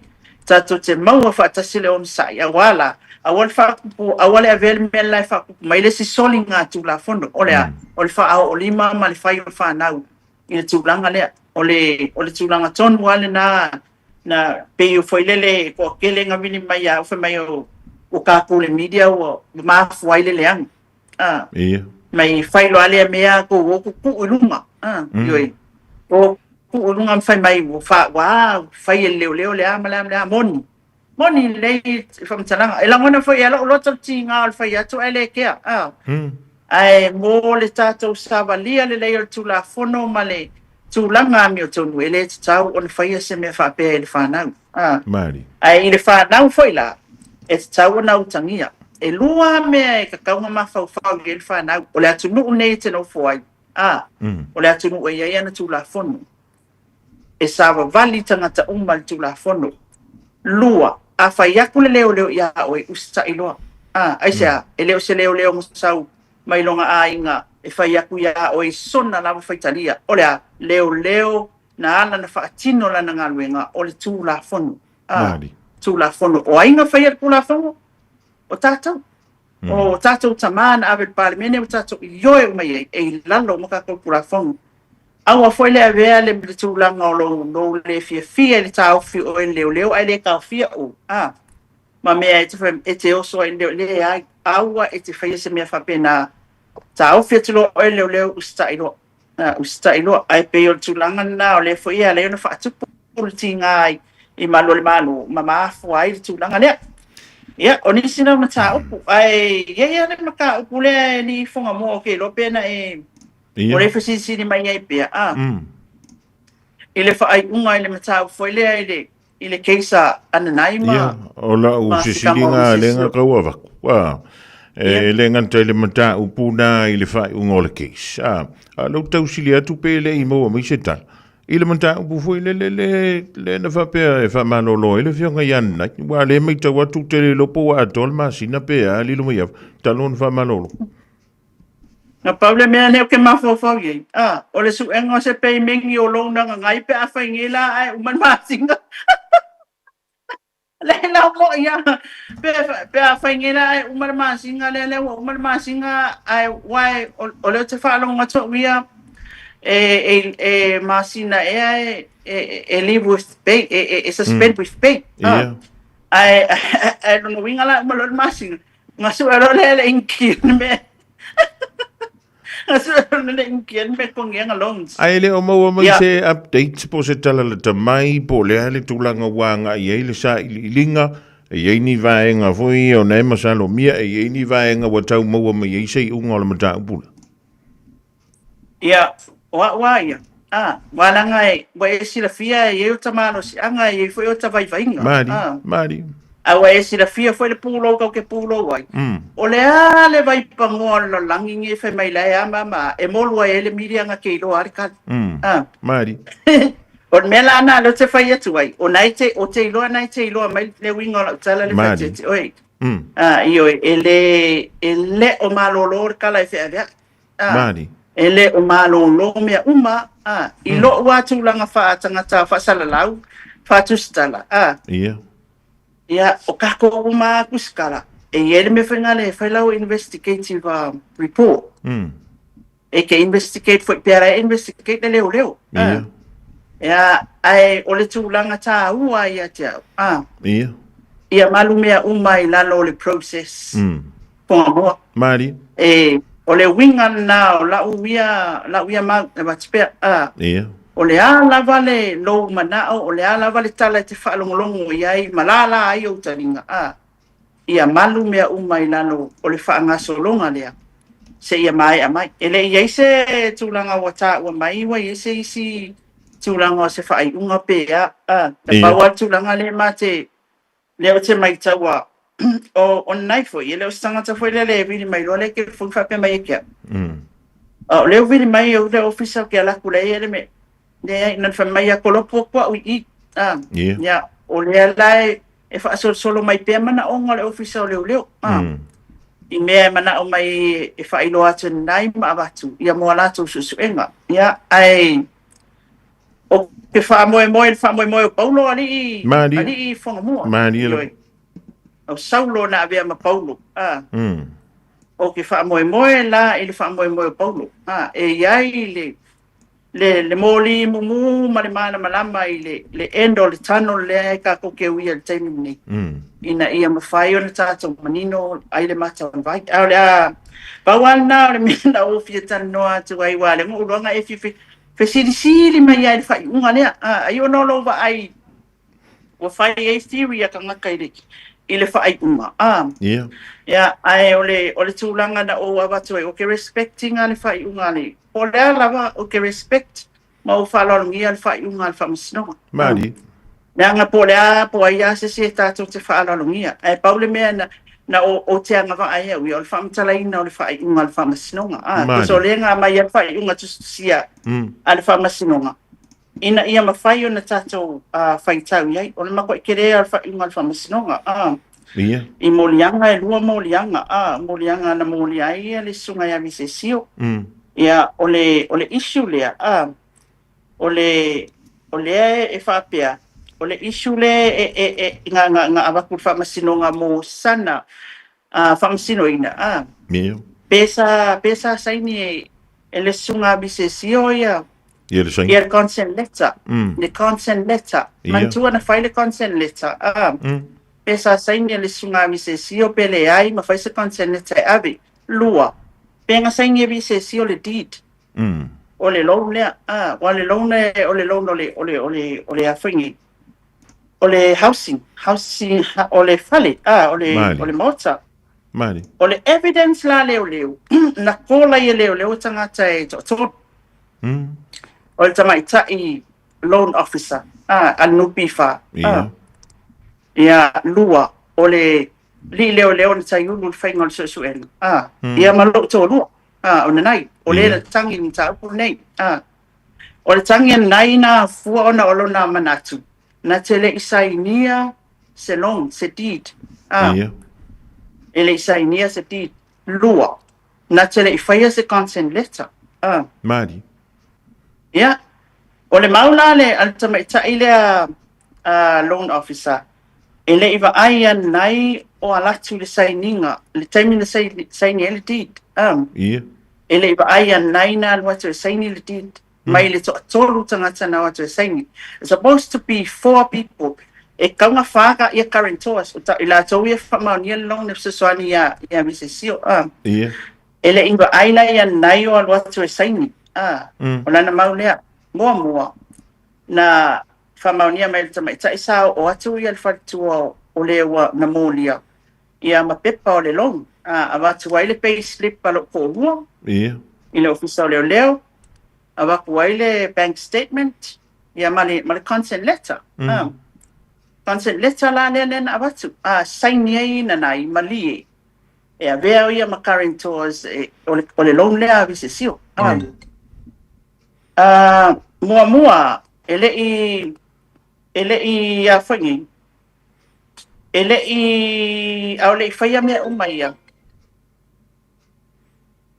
sa vili ia visesio i lo tolua ma so ta ai pe ma fayo na vea ia ma karento olana ai tala olana nonga tupi mali ia ona femelo leondai ia va ai ale va ai pe fikawia pe le ia we ave ma karento ia ai afangi ai se io oi ngai saulai ko fai mai so kai mai saulo le o le o molia ave ia le payslips yaki e okay na ngatsai lo le nga kalanganga o le kalanganga le nga fai ole i ku va ese akul malanga le nga na solimo me o le wafelo lua ne na ese ai mana fiona le tama tsai pan mia ia wo ngila nga kai lo le nga fa kalanganga le fa ko a ko kalangwa inga ua so tai atu ia le molia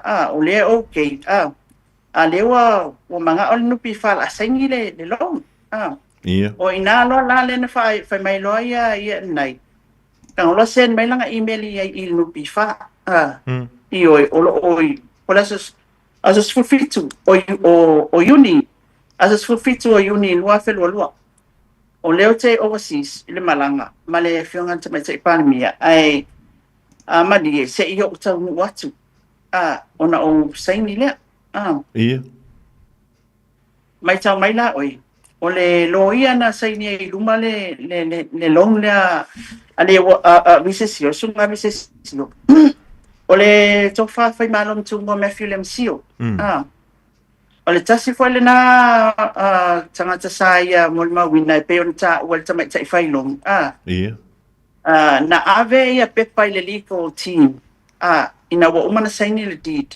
I luma o fai malo e ngara ko kolua ka nga saini ila se sufiku ele saini ele to lua ia ia o le foi langa agree mai foi ia I facts leo o la foi na malie mai ia fai malo ele iva ai ia nai ola ko saini luma ia yona luma le witnessing on le long le signing on the deed ia o le o vesi nei lan ta vai le umi no afelo fa se ke ko loe nai langa poto foi ngale le o mi ele pattern foi ngale le kali e ka ko ka pongi sen no pifa ia fa solo le ka untaba ko lu sala ko lima fele long la e a foi ngi e ngake quarantine o me o fax manga le ko ole fai unga ia ona o ina la le na vivesi lo fa aulan tangi le na o nu pi fa if men nu pi fa le fenla to e la to tele avian ta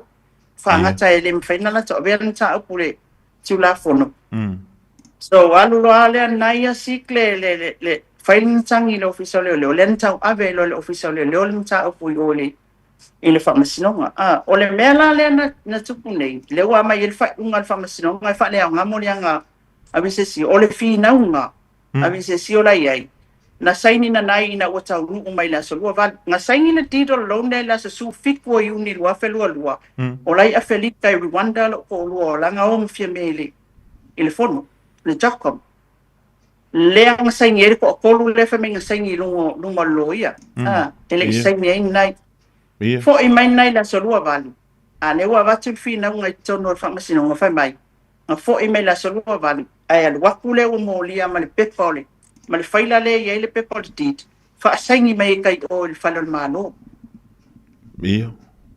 ia e te ena uma nai e te ena nai ele ia se saini nga saini na so lua iva e na te le saini se mea ia ai o le fai unga fa masino nga e pe ona fai mai le fionga ile fa masino sini o lana va ai ele o iai se tūlanga fo ie falling on nai e a fai nei e ta watu ai o la ele fia le saingi le kala leanga ke saingi se me la so luai wala va fo ie le moli mau le o molia e ta watu ai a te ia e sa o le na saini ia nai na o watu vi se si o anyone can do that e alu mali faila sign anywhere you can sign it ai mantua o e fonga mo o mea no bifa e ke sign no maloia kusala o facts your case facts your case o le loan officer ele vai lo ko o le loia na sign ai no mal loan ele vai lo ko o le email nai se yo o mai sign pe approve o le sign o le sign le mga mi le prove e nga sign ia lua iva o lo te ena nai na tele sainia se mea longa ko ele sainia ni me fa penga ngi ti tang ni pi fa e ke alwa e mal faila e saini mai iso se mea ile tulanga faila lo ta tilo ia ni mata al fa unga na fa masinonga le na au mai ole tulanga faila le o lawa fa tu ina wala lava le moli maua ale le molia sa o atu la so ta ia nai na utang no mai le no pifa allo mal faila fa senia loi i tai o il falon balo O le ala se lua whina ngalo mo le fionga ia nei le mata upu e toi a pili le whai unga le wha msinonga pe ua soala upu le itua le mata. O lo ia ele I o le taimi nei wa ave le ma takinga le whai unga le wha msinonga. Mari. Ua lava matitoi lea. Lava matitoi lea mo ua pe sao. Pe matifiafiai pe le sao. Ia o lea lava. O lava lea le whai unga le wha msinonga. Tūlanga foi lele fonga mua. Ele malie le ami kong na ukarsa o ale whakia oi. Mari. Ele malie le asonga mai fai unga. Ma le aso, anu ma le si aso le kaukala lo ko hua. Mari. Ansea, pai mai, o kele ialu e fai le mea lea. E fai engia au pe o ke alu e fai e whaleanga I sisi le ai, o la ua kikilo e le ami o tonu fai ngoli. O le mea ni tupu. Ai ui ai lea. Ia, oa o foi na ave ela o foi tuanga. Vai. Wala vai I. Nava lea. Awa o lo o mensa di popongo o fai. Unga lea alfa masino. Mea sa fai fongo. Na o atuai bise si o le mato ai ngai fatu ese. Na o atuai falua. Na o atuai. E ui, o le upulei alfa masino nga e ui foi. O se ngai o inga e ta mai ai o wha o lai wha mau ni ai o lai te se o e tari ai nan melia ai e le inga teika wha masinonga mo mau bise si o le whai mai lua iwa na lua kwa I wha saingin na I tai o le whalan malo which e le ai se fact before court e le ai se mea le ai se evidence o le bea ngai lunga wha masinonga ai sea langa e koe wa ai le dit lenga saingi e kaka e kolu la se sufi kui lunga le whaila nupi wha Ia. E tolu kanga saingi la sufi koe wa ai ngela i ngā paua ngā o le mea lai ke wa ai lai saingi e vangi o la se sufi ku so which o whea la le wha maoninga o la so lua iwa lea ngā saingi e lo kolu a wasa kanga dates le 29th ngā saingi e nai I le mera long no le dit le nga saingi kaka ko le mo ma wa le tsaine fai lo mo ma wa lo ia le il tala lo ia tulanga le le ana mo ma wa e le va ai nai saingi ngar ko ai ko va ai ngela le dit le nga la wa saingi na nai a le kala le fai mai la so wa ivan saingi ai o la so su fiko o tu lua felo lua na saingi le dit le wa fa pi e ma saingi nai so le o tulanga la na le o fai unga fa msinonga au mai no na ia lea e le fia lo to lo fai unga fa mo na sila fia mo tanga talan tailo le me sa tupu ya te ia me umaya e le fia ai o la o tu ala lo finga tai o le mata u fa vai o se ke le o ki ai Mari io ai e ta u me ni o lo fa mangalo a fai o le fo isasi I le lo uso visesio. Awa o visesio o le aingo matou. Ia whamangalo. Tu ule me an. Au mai ele atua le tari le lei mo ta ua. Ma ia whaangalo lo ma fo mea uma. E tari mai le atua iso se mea lava. O le whamasinonga le atua o ia e pule ai. Ele o ta ua. Ai o le mea o te fia whamanatu ia te oi. O le alfa unga au mai le whamasinonga ia o ke respect. Le whamasinonga Samoa. Mari. Okay, respect. I saua au nu. O e tatu talo foi molto fa ina ia whaalelei ma whamanino. A whamasino tatu whamasinonga wa tatu mta upu. O tūlanga lana le wai e ni whanga mua le mta upu le pau le mea na o fia pe wa fasili tele mai. Ma o ai atu e pe o whai e Syria ice. Ia. Ilunga o porkalami. Ma matata I fo ilele pe fa pe o le le ami o tonu ale o na nai ilana ina mele te punei lo na suspend. Lewa tata I mai ile sainginga le long ma pipelo ai ia. Ai le ise so tanga o me ie lua lilo mai a vaila uia fa longolongot. O le mele o ke fa ia kuai. Le ma se fact. Nei ma se fact o kongo fai unga fa pe le fi manino ila to ia fa po kala meia alu le foi no le fa masino au mai le fai unga na fai tau le la fa ka vai ro ko ele le ka mai le famasingo anga sensi famasingo e kango nga uma facts or case paali mai anga langa fai unga ele ai na mai uma la foi ele point or fai unga ale fionga sating ele ia se expert nga ke va ia me ka signature na avatu leo so it might be ele I atoale investigation ia me fa pena e mafu ai e me uma lava na ia ai ole tulanga foi le ole tu ia pe male ia le wo ai ko e lunga I kala ia ile tulanga foi le ole loto tinga male mai ole fainga au le fa pe ole wa le fainga au le vese ne tato tu mo le fonga mo fa pe wa makela ngai langa o ole ke ia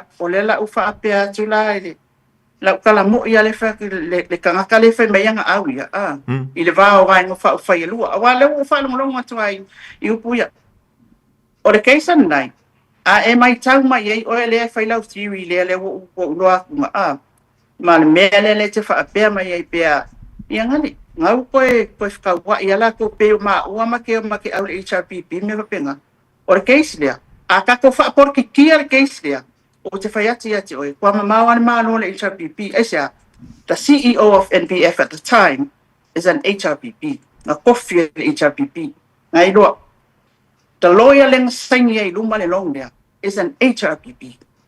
Vi se CEO le na molia as a bodyguard of the former Prime Minister o le aku ngungi. Mea lana le te whaiatu ai, ku ulau wha por kiki, ele ialu ngai abesam ka upu, o ngi whainga por kiki, Ki kilo po ila le ki whakoi in ka upu lea. Alwe su e lei facts. Ola ukala mala whakanga nga su e lei facts o case lea le whai unga lea sating. Wai ma ngai o le me ke kakala mai. Ya, o tulanga na awa tato te whai tu au me whapea. Pawanga me ka awa no tam whai watu tapo kalame ni whunga mua. Malo. Mon mor whai ngā au. Whai ngā au. Ai lilo ai o manatu. Leanga leke le whai kau I le whai unga. Ya. Now kele kawale ufaki ki oil kalan. On the time mil na pulenga le HRPP. Na fai long le 2022. Le na ya o pulenga o le mo o suil malu. Ai na pulenga lava atangata sa tofia le HRPP sa no fu mai o no pifa. Tilo fa pena ile mele ko ke fai ku agua I le tulanga le ile matangu fi.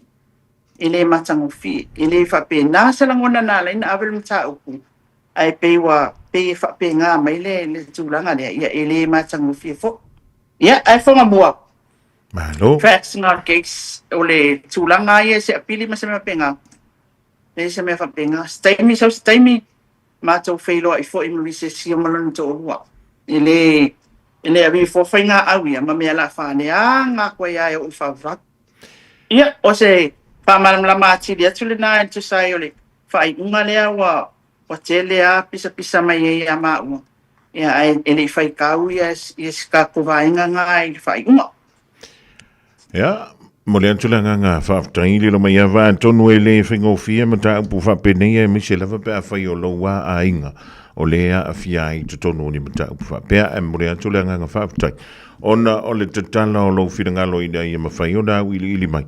Ia lau oe fo ia I pitola au. Ia po o lau oe fo ia I tu. Ia wa ole vai taimilere. Ia wālu tangata ia whailo na ia fia. Ua nganoi. E le mole mele leina fo le te tau na sopo. Ia ai pangalea. Ole sao teknolosi wha nei o na po. Ia le lapi e pongi sai I le wa aianis. Ma whapea o e manga ia larka ko sawalewali e lunga e so lili lainale. Ia ai ngalo ai la ia le tūlanga foilele. Ia olo ia ita ia lai te ina ia mene I o ngā ruenga. Wha le tūstana. E le ngantala I le mta upule. Ia mole antana ngang whaptai. E le tāntou whilo inga I le rivaenga le fiafi. Mua pe ia te ulua lo to on sai. Ia wale whenga iei marisu mta upu o lo whenga iei I to tonu o le tāntou tru. Ia ai la fontuia ina o mai lo whiranga no te ulunga I le tāntou whilo inga le rivaenga le fiafi. Se iau lia le stofi le lo fone tua. Tai lava whunga mua, o te loa Paula Stapo kalame o tau tala tuai whapea I tātou I tā vā I tāpo kalame nei mo whai atu ai whapea. O na e sere mata ngō fia o le mea malama le nei I tātou watunu, a wale tau peloina I tātou watunu un tala. E o le ala whanau o tamu whai ei ti ngalo o musu o loto e whai le mea lea. Ai o tamu whai ei, le ngā leo te lo, ngai mislead le kungu kukile i whai kau whai unga. Mari. Awa makua whawhau mai ako a penga ia maua. E le tūlanga whai le ele i lava ia. E o whai ali se su, e ngale whai whonga mua. Ia o lo tōlua ia. On sa mai. Awa tō te whai al whai unga la ngala si sila mai le atua o lana whai unga tonu e au mai tūlanga umaia. E wha malulu atu Samoa. O te abatu vai malulu puenga. Na fo isa utala o atu ina atu le nei tūla o le afiafi. O te le ifi mana o te tala ina mea ia. Peitai, ia, wa kalela wa fo yung sa ma aipea. Le a e le mamia na leanga wa la yuna whai so. Ia, ai au maia le malam o le ri tātou te malam whaatasi ai fonga mua whaftai tele lava i lau tō wha. Tu mai foi le nei tūla o le afiafi. I tātou tute foi o tātou le tio. Ia le manatu tātou whainoa i le stofi. I le alofa maleanga leo le atua wafo inisi o tātou tala. Ia e whaalau te le ini mea o lo a tamu whai tātou malo i ana fofuanga neva i tau. Whaamalu foi Samoa, whaftai tele mo lau tāpua i mai. E mai se foi o lau lava papale i tūlanga o le tātou o tumu olo. Ia i whapea foi i a le tātou po kalame nei. Ia whaamalu atu foi pia whai wasasi se whamutalanga. Ia malu awe whale lo whina. Ngano tātou whailo i le stofi le alofa o le atua. Mol te mnei manuia le fiafi manuia lau te whaawa whonga mua. So whaasei fua. So i fua mai a manuia. Le zionga ia lilo mai awa mai na vai le sui o le tātou wala leo. E peo nei whafunganti e lana tautua mai sa moi le rivaenga o le fiafi. O le teimi leua fitu miru tau te nei a leitu la e wha. Talofa lava, mai le tanika kas. A fio mai e filifili sau piki apu, taporke, o komeki, pe suikia, to e leda ono foa. E lua se furu lea e mawa i le teminei, mai le lua se furu afe tala, iwa se lau iwa se furu mali, mai le tausanga lua afe se furu maliwa, e o i le lua o lua tolu. Bahala au mai misa i le lua fitu o, pe fio mai i le tanika kas, i le fitu tasi fitu, Great South Road i Papa Toi Toi. Wala au mai misa i le lua fitu o. Tasilima i Vatolu Amo Radio Samoa. Wa te ulunga tu foi nama se tautua mo i Samoa le ria solua. Ala se ngana wale tauta mali i le tātou mautanga. Ia e poto ala tautai i le teimi sasi e lana vai. Sauru mai le sao le fionga iali a tau sa vema le polokalame o nganga i fo faiva. O le ria solua pe mai a tātou tala mai le Pasifika. Ia male lano langi le ria fiafi. Manuia la singa o tutoe. Ia awane ngaloa fuala au walo fantu soifua.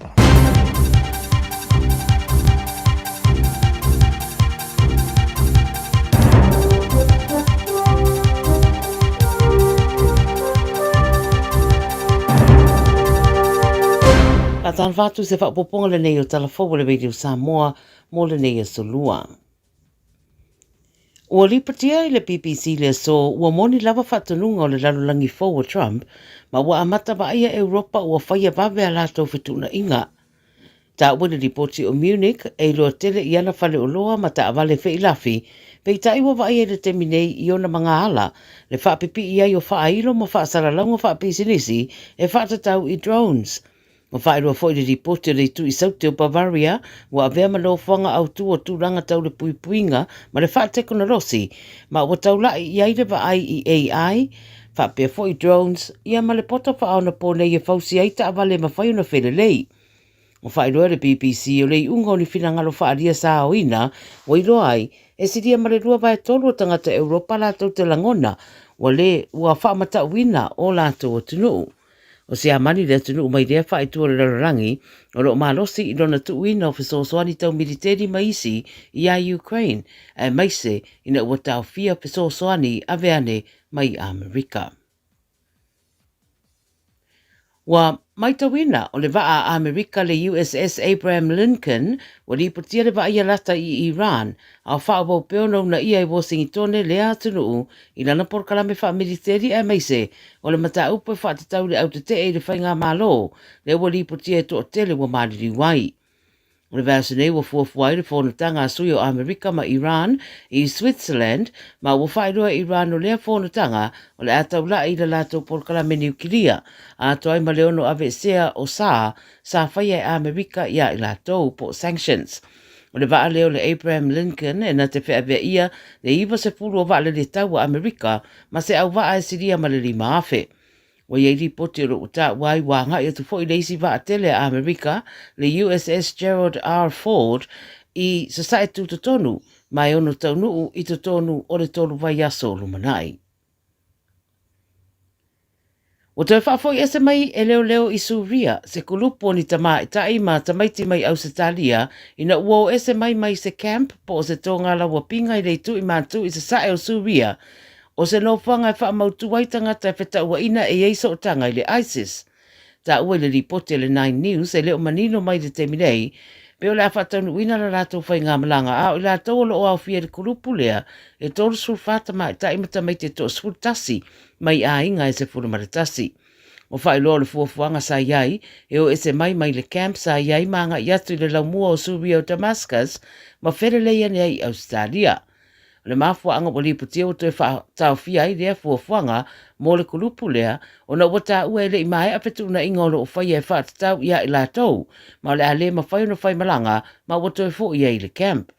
O le whaamtalanga ma le whaatonu le camp le wata uai o whatu na inga mo leanga i ese mai Suria o ia tangata na whai alawa o lātou a inga a leo le malo Australia. O riputia le 9 News e whaamtalanga ma le malo Australia e lātou te le ave sia mai ni tangata mai Suria o na e wha mua le saunga le mua tangata Australia ma le puipuinga o le tunu. Ma le Pasifika o le sa abe mo ma pana mio le tukuki o Henry Puna o whiriwhiria nei abe ma whaatono le Pacific Islands Development Program le PIDP i Hawaii ma walo ia le teminei le tofinga. Se pepa o whamtalanga ripotia le Radio New Zealand ta wai o le folfolanga wa whaia mai le presidente o le PIDP i le East West Centre ma whaamanino mai ei whamtalanga i whaatatau lea au unanga ma ngā ruenga whaatatia mo le tausanga le irua whirua ono.